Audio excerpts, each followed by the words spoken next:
వాళ్ళ ఫ్యామిలీ తిరగబడ్డారు నిన్న కేసు పెట్టిలు ఇక్కడ మన మాదాపూర్ పిఎస్లో మేము ఒక 30 మెంబర్స్ మేము రాజస్థాన్ ఫ్యాన్స్ ఒక 30 మెంబర్స్ ఉన్నాం. మేము కూడా అదే మాదాపూర్ పిఎస్లో లావణ్యకు మీద కేసు పెట్టబోతున్నాం తిరిగి. ఎందుకంటే ఇట్లాంటి మంచి హీరోకు ఇట్లాంటి ఎలిగేషన్ పెట్టి మంచి కెరీర్ లేకుండా చేద్దామని చూస్తుంది. ఎందుకంటే ఇవన్నీ ఎందుకు, నీకు డబ్బు కావాలి, డబ్బును ఆశించి నీకు మీడియా ముందుకు వచ్చి రాజన్ భయ్య కెరీర్ లేకుండా చేసి అమ్మ నా వల్ల కాదు నీతోనే నేను పెట్టుకోలేను, నీకు ఎంత కావాలి ఒక ఫిగర్ చెప్పు, అట్లాంటి ఫాల్స్ ఎలిగేషన్స్ అన్ని పెట్టకు, నీకు ఎట్లాంటి డబ్బు రాదు, నువ్వు ఒక బ్రూటల్వి, నీకు ఒక డ్రగ్ ఇస్తూ నీకు 43 డేస్ నువ్వు జైల్లో అనుభవించి వచ్చిందానివి నీ మీడియాలో ఇవి ఏం నమ్మరు నిన్ను. అర్థమైందా? ఇట్లాంటి వాటిని మహిళా సంఘాలు మహిళా సంఘాలు ఎంకరేజ్ చేయకండి దయచేసి. అమ్మ మహిళా సంఘాలు ఇట్లాంటివి ఎంకరేజ్ చేయకండి, ఇట్లాంటి వాళ్ళని ఎంకరేజ్ చేయకండి. ఒక మహిళ అయినంత మాత్రాన ఆమె గురించి ఆమె గతం గురించి తెలుసుకోకుండా మీ ఇట్లాంటివన్నీ ఎంకరేజ్ చేయొద్దు. ఒక మంచి హీరో మీద ఫాల్స్ ఎలిగేషన్స్ అనేది లావణ్య చేస్తుంది, అలాంటివి ఏం నమ్మొద్దు.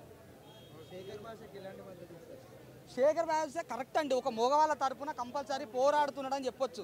అట్లాంటి ఆయన కాడ ప్రతి ఒక్క ఎవిడెన్స్ ఉంది. మన మస్తాన్ సాయి అనే ఆయనతోని లిప్ లాకులు ఆయన తోడ మీద కూర్చోబెట్టుకొని నీకు రాజన్ భయ్యతో మ్యారేజ్ అయిందని చెప్తున్నావు. ఎప్పుడు 2014లో నువ్వు మ్యారేజ్ అయితే నువ్వు శేఖర్ మస్తాన్ సాయితోని నువ్వు తోడ మీద కూర్చొని నీకు ఫ్రెండ్ అయినంత మాత్రం తోడ మీద కూర్చుంటావా? నువ్వు ఒక మహిళ, నువ్వు ఒక తెలుగు రాష్ట్రంలో జీవించే మహిళ, నువ్వు ఎంత పద్ధతిగా ఉండాలి? ఒక హీరో పక్కన వండుకుంటా ఇట్లాంటివన్నీ సహించి నీకు రాజన్ భయ్య నీకు సపోర్ట్ చేయాలి, నీకు రాజన్ భయ్య కావాలి. నువ్వు ఎట్లాంటి పని చేసినా ఎట్లాంటి బ్రోకరేజ్ చేసినా కూడా నీకు పెళ్లి చేసుకోవాలి. నేను మగవాళ్ళు ఇట్లాంటి యాక్సెప్ట్ చేస్తారా? ఎంత ఒక లవర్ వాళ్ళు రిలేషన్లో ఉన్నారు, మ్యారేజ్ చేసుకోనని ముందే మాట్లాడుకున్నారు. నువ్వేనా చిన్నపిల్లవా? ఇవన్నీ తెలిసి నువ్వు రిలేషన్లోకి వచ్చినావు కదా. సో ఇలాంటివి ఎన్ని ఫాల్స్ ఎలిగేషన్స్ ఇలాంటివి ఏమి నమ్మొద్దు. లావణ్య అనేది కాదు. తిరగబడ్డ సాంగ్ చూసానండి ఈరోజు, చాలా అంటే చాలా బాధ అనిపించింది. ప్రతి మూవీకి రాజన్ భయ్య వస్తాడు, ఫస్ట్ షో చూస్తాడు, మేము అతనితో హీరోయిన్తో పక్కన కూర్చొని మేము మూవీ ఎంజాయ్ చేస్తాం. సో ఇలాంటివి ఏమి ఈరోజు జరగలేదు. చాలా అంటే చాలా సాడ్గా ఉందండి. తిరగబడ్డ స్వామి ప్రెస్ మీట్లో చూసుకున్నట్టయితే దానికన్నా ఎక్కువ ప్రెస్ అందరూ ఈ రకంగా అదే అండి, ఒక హీరో ఎంత హిట్ కొట్టినా రాని మీడియా అనేది తిరగబడ్డ సాయం ఫ్రీ రిలీజ్ ఈవెంట్ రోజు చూసినాం మనం. ఎందుకు మీడియాకి ఏందో ఒక న్యూస్ కావాలి, ఆ మొత్తం అంటే సినీ మీడియా కాకుండా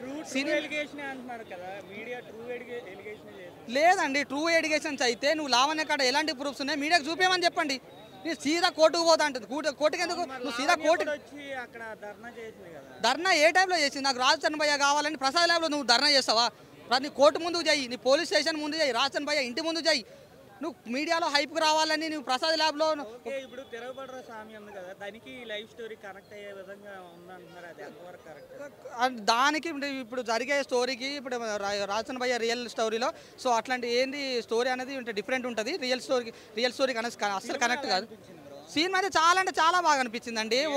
ఒక రావణుడు ఒక పరాయి స్త్రీ మీద ఎలాగైతే కన్నుబడితే వధించబడతాడో పరాయి భార్య మీద కన్నుబడితే ఎట్లాంటి సాధారణ మానవుడైనా కూడా తిరగబడి అతన్ని హతమారుస్తాడనే స్టోరీ ఇది చాలా అంటే చాలా బాగా అనిపించింది.